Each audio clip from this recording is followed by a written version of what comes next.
So here is a physical person, and we know that physical person has a lot going on inside. Organs, circulation, immune function, detoxification, nutritional status, structural balance, emotional well-being, and other factors. These are all influenced heavily by the environment outside of the body. But let's go deep inside to the level of the cell. And here we see the cell membrane with its lipid coating, the quality of which depends on our dietary intake of the right kinds of fats. And cell receptors, which are dynamic, three-dimensional, oscillating proteins that match like perfect keys to all of the various chemical messengers of the body for them to be allowed entry into the cell to work their magic. And here is the cell nucleus, the home for our genetic material and the recipe for each of us as biochemically unique individuals. And here is a mitochondrion, which we can use as an example of the intimate connection between the outside world and the tiny cell. A major determinant of the physical energy that you are feeling right now is determined by the number and health status of your mitochondria, which are influenced by environmental factors such as nutrition, toxicity, and exercise.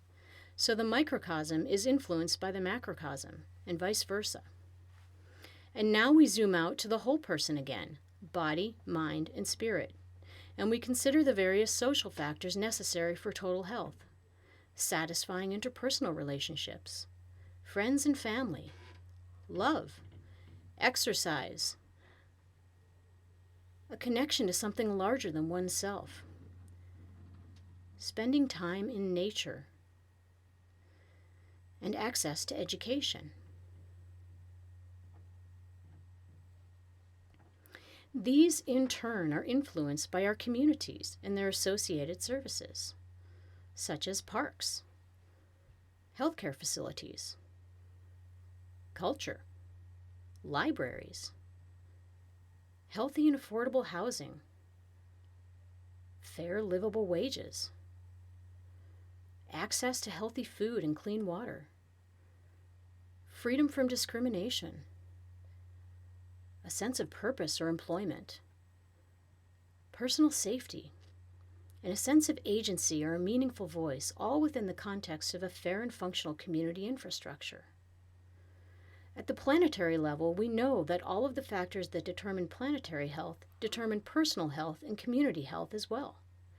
Resilient ecosystems depend on healthy forests, rich soil, clean water, a functional ozone layer, stable climates, ecological stewardship, and economic and social equity. When we experience dysfunctional relationships with nature and with one another, we see the impacts through every layer on down, through our countries, our communities, our bodies, ourselves.